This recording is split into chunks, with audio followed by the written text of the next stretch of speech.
Like we talked about, we talked solid YouTube guys. We talked about Ruslan, Alan Parr. We talked about what do you mean. We're gonna talk about some other YouTubers or just some other Mm, social medias, right? So, mm, this week we are talking about heresy hunters. In the quote back, unquote, quote unquote. quote unquote heresy hunters, right? And I guess the formal name for these types of channels are discernment ministries, I guess you could call them, right? But Chad, what do you know about heresy hunters? What do you know about discernment channels? Like, what are your opinions on them? Yo, honestly, man, I feel like there's one major camp in Christianity, bro, that really be pushing this, bro. They really You be throwing pushing. shots today, bro? You Nah, throwing bro. shots today, bro? We don't want smoke today, bro. But yo, I'm gonna talk a little coded. But nah, man. I feel like there's certain people that just they get really, really uptight. You know what I'm saying? Yeah. Like they're really, really uptight, and they're like they're like you know when you're growing up in the church, and then you bring somebody who's not really like a solid believer or maybe not a believer, and then their feedback of the church is that, oh, these people just keep preaching to me. Oh, these key people are like they're too strict. They're the rule keepers. Like for me, my perspective of heresy hunters are like similar to those kind of people, right? Yeah. Like they're out here trying to curate every single word, right? Yeah. And it's like so Jesus calls us to speak into truth and into love, right? Like from truth and from love, right? And I think a lot of times with these heresy hunters, what it is, bro, it's like they come off as speaking very truthful, but lacking that essence of love, right? Mhm. And yeah, man, I be praying for a lot of these guys when I see the content scroll on like TikTok and stuff like that, and they're calling out like big name people like for saying things, and it's like I get it, right? I get it 100%. You call out what's wrong, right? You call out what's wrong. There's definitely some people on this platform that say a lot of wrong things theologically, right? And I get that. But then sometimes you see some really solid guys, like you'll see them calling out some really solid guys for the fact that they said, oh, they talked about something like, oh, this person enjoys a Corona on a Friday afternoon or something like that, right? So it's Yeah. like, you know what I'm saying? And it's like, oh, can we really trust what he's saying? You know, or can we, or can we, is this really a true man of God? And then they question somebody's whole ministry and their Yeah. whole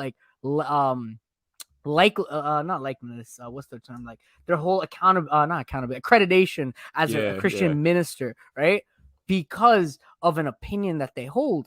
And like, granted, right, anything gospel oriented, bro, anything gospel oriented, I feel like you have the right to call somebody out on, right? Anything Yeah. that's firsthand closed fist theology, right? You have the right to call people out. Like if they're talking about the person of Jesus, the Trinity, or talking about something like of that essence, right?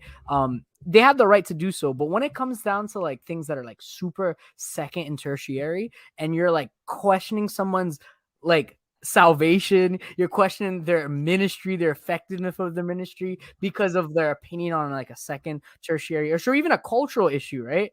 Yo, Yeah. that's where I feel like these heresy hunters, that's where the error is, man. And again, I would be wrong for me to call these people out and not say, not say that, not pray for these people, right? Like, Yeah. like the message that I'm trying to get across here is not to really just bash on them, right? The issue is that, like last week, maybe more people might hear this and they might actually learn from it, right? Like, Yeah. like my thing is, man, my heart is for these people to see that, yo, I understand what you're doing is truthful, but you also have to be equally loving, So Yeah. that's what the whole thing with the heresy hunters, bro. Yeah, one of the things that I do appreciate about heresy hunters, or there's people that just have these ministries that are focused on calling out false teachers or people that are deviating from the gospel, I think is a zeal from these ministries or just these people, right? Because I think like the gospel can't be changed. Anything can't be added to it, and nothing can be taken away from it, right? So when you have people that are really passionate about calling out people that are deviating from the truth, I would be like, okay, bet, that's cool. But then it does get a little bit wild when like somebody could be doing something just like, that's just a difference of opinion and be like, yo, bet this is a false teacher, bro. This is someone that needs correction, bro. This person needs to repent, bro. I'll never forget, bro. There's a certain YouTuber that I was just scrolling my feed or whatever, bro. This man, this one YouTuber, bro. he called out John MacArthur.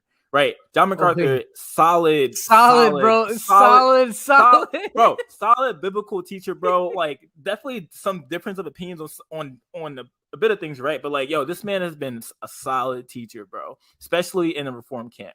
Yeah. So this man got gifted a watch by his church, a mad expensive watch, bro. This YouTube guy hopped on it here, bro. He was just like, yo, John MacArthur shouldn't be wearing that. He needs to repent. I'm like, bro, what? I'm like, what do you mean, bro? Like, if I'm getting a gift, bro, from someone, and it's a mad expensive, bro, best believe, bro, I'm rocking that John. Believe I'm flossing that John, bro. Not in the sense of being prideful, bro, but being like, yo, my church, someone that loves me gave me this, so I'm gonna rock it. So I can appreciate them. Like, bro, that would be like me getting my wife a mad expensive ring. Cartier.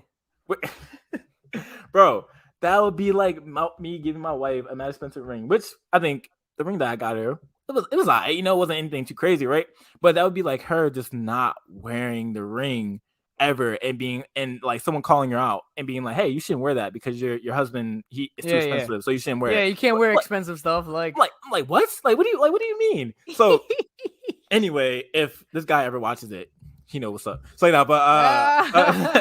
but yeah, so I think heresy, I think the definition of heresy, right, is anything that's deviating from the truth of the gospel, right? And what is the gospel? Jesus came down. We're sinners, right? Jesus lived. Jesus came down, right? God recognized that, right? We had no way to get towards God because we're sinful. God did something about it. He came down.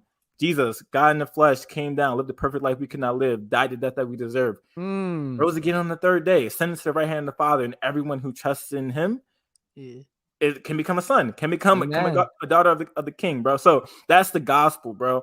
And I think, 1 Corinthians 15, bro, anything that like is after that, I think is secondary, bro. So I think kind of one of the main goals of these type of channels, right, is to, I think, in a sense, call out false teaching, call out people that are just deviating, right? But in a sense, also, like, they gotta make a living too, you know what I mean? Like, I think you have a